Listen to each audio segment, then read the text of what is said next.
안녕하세요. 백은영입니다.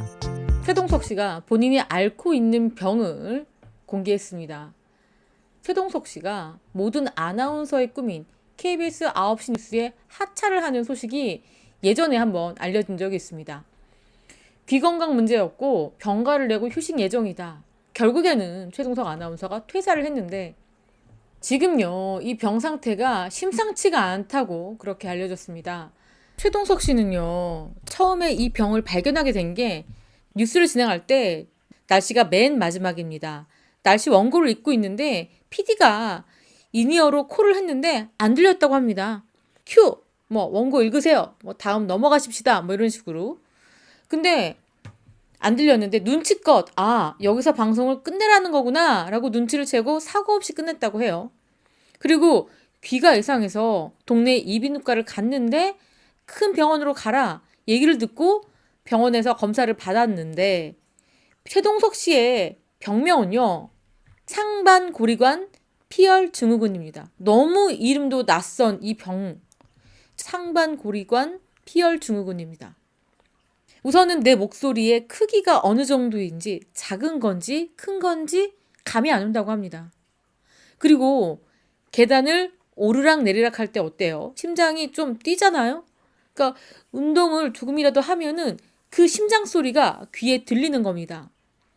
그리고 여기 또 다시 말했던 것처럼 걸음을 걸을 때도 폭죽소리처럼 들리고, 그리고 음식을 먹을 때도요, 소리가 크게 들린다고 합니다. 내 음식 씹는 소리가 내 머리에, 뇌에서 울려 퍼지는 거예요. 그렇기 때문에 음식 씹는 소리 때문에 상대방이 말하는 소리가 들리지 않는다고 해요. 그러니까 커뮤니케이션이 전혀 안 되겠죠? 그래서 누군가와 함께 밥을 먹을 때는 상대방을 말을 들어야 되기 때문에 저작 활동을 안 한다고 합니다. 근데 상대방이 최동석 씨가 들리는지 안 들리는지 모를 때, 혹은 최동석 씨가 씻고 있을 때 말을 하면 최동석 씨는 듣지 못하는 겁니다.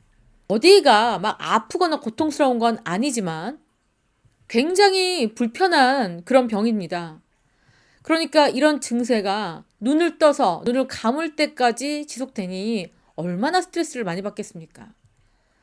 그리고요, 어떤 치료법이 있다면 좋겠지만 최동석 씨가 이 병을 고치기 위해서 논문을 샅샅이 뒤졌다고 합니다. 그래서 2000년대 초중반부터 우리나라에서도 환자가 한둘 나왔는데 밖에서 들려오는 소리는 들리지 않는데 조용한 방에서 눈동자를 굴리면 눈동자가 굴러가는 소리까지 들린다고 해요. 그냥 말만 들어도요, 너무나 고통스럽겠다라는 생각이 듭니다. 또 문제가 뭐냐면요, 이게 청력이 점점 나빠진다고 합니다. 특히 왼쪽 귀의 청력이 정상 범위를 벗어나고 있습니다. 수술을 할 수는 있는데 이게요, 두개골을 여는 수술입니다. 그래서 수술 중에 뇌 척색이 나올 가능성이 70% 이상이라고 진단이 나왔대요. 그리고 심하면 청력을 잃을 수도 있다. 더 문제는 수술을 해도 완치가 어렵다고 합니다. 최근에는 더 안 좋아졌다고 해요. 더더군다나 최동석 씨가 이혼 이후에 불면증도 시달리고 있고, 그리고 또 어지러움증, 눈떨림도 같이 온다고 합니다. 그러니까 아나운서로서 최동석 씨가 앓고 있는 이 병은요, 너무 치명적입니다. 방송을 해야 되는 사람의 입장으로서 들리지 않고 얼굴이 계속 떨린다는 거는 치명적입니다. 그리고 최근에 스트레스를 받아서 더 안 좋아진 상황. 그리고 이혼 때문에 불면증도 심하게 온 상태. 그리고요, 최동석 씨가 이혼 소송 전에 2020년에 가족끼리 여행을 갔다가 교통사고를 당했습니다. 부산에서 오는 길인데 음주운전 트럭이 고속도로에서 역주행을 해서 부딪혔습니다. 그때 굉장히 심하게 차가 부셔졌습니다. 여기 보시면 자칫 잘못했다가는 가족들마저도 다 위험할 수 있는 상황이었어요. 그런데 최동석 씨가 본능적으로 아내와 아이들이 있는 쪽보다는 내 쪽으로 부딪혀야 되겠다라고 생각하고 핸들을 꺾었다고 해요. 그래서 운전석 보닛이 유리창 안으로 들어올 정도로 굉장히 큰 사고를 당했습니다. 그때 에어백이 터지면서 막 피부도 다치고 피도 많이 났고요. 그리고 지금 그때 그 부작용으로 목과 허리와 이런 부분들이 아프다고 합니다. 그러니까 최동석 씨는 청력에도 문제가 있고요. 교통사고 후유증도 앓고 있습니다. 이렇게 건강이 꽤나 안 좋아졌을 때, 더더군다나 더 안 좋아지고 있을 때 이렇게 이혼 소송이라는 개인적으로 큰 아픔을 겪고 있습니다. 그래서 최동석 씨가 가장 의지하고 있는 사람이 누구냐? 바로 친형입니다. 지금 목회자 일을 하고 있는 7살 터울의 형을 찾아가서 항상 많은 고민들을 털어놓는데, 최동석 씨가 박지윤 씨와 관계가 좋지 않을 때, 지금도 좋지 않죠.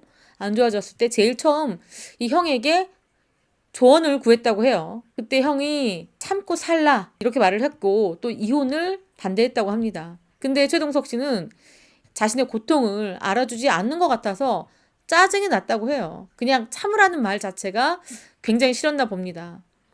지금 돌이켜 생각해 보면 내가 좀 참았다면 이렇게 일이 어그러지지 않았을 텐데 라는 생각을 한다고 합니다. 하지만 이혼에 대해서는 그것과는 다른 별개의 문제다. 절대 후회하지 않는다. 이렇게 전했습니다. 그러니까 이혼 소송은 심사숙고해서 내린 결정이다. 이렇게 밝혔고요. 또 혼자 살고 있는 이 최동석 씨가 너무나 안타까운 나머지 이 형이요.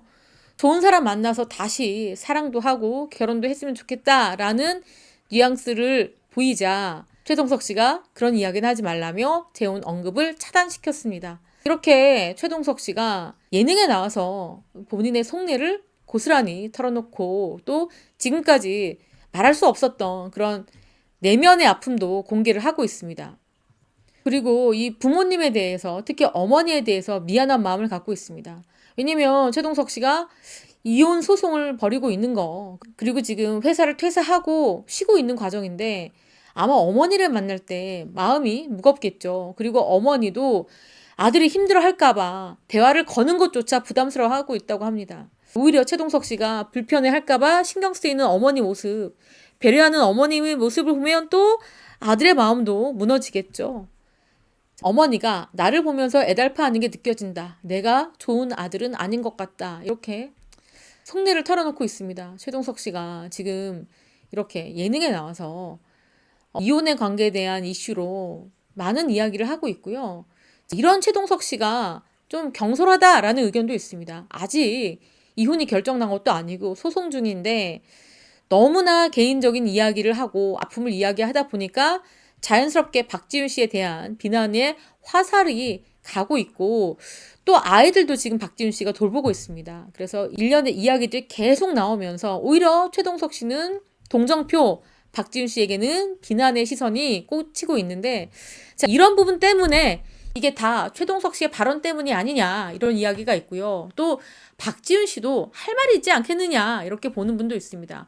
어쨌거나 지금 외부적으로는 박지윤 씨는 이렇게 열심히 일을 하고 있어요. 인스타그램도 굉장히 열심히 합니다. 아무 일도 없었던 것처럼 밝은 표정으로 이렇게 외식도 하고 그리고 여행도 가고 요리도 하고 이런 진짜 무탈한 삶을 보여주고 있습니다. 그러니까 더 상반되기 때문에 아무래도 사람들이 조금 더 아프고 외로운 사람 마음 쪽에 서게 되잖아요. 그렇기 때문에 박지윤 씨에 대한 시선이 좀 차가운 게 사실입니다. 하지만 부부의 일은 부부만이 알 수 있는 법. 최동석 씨의 일방적인 얘기 갖고는 판단 내리기는 좀 애매한 부분이 있다. 그렇게 생각됩니다. 이렇게 최동석 씨의 질환과 박지윤 씨에 대한 이야기를 여러분들께 전달해 드렸습니다. 지금까지 저는 백은영이었고요. 시청해주신 구독자 여러분 감사합니다.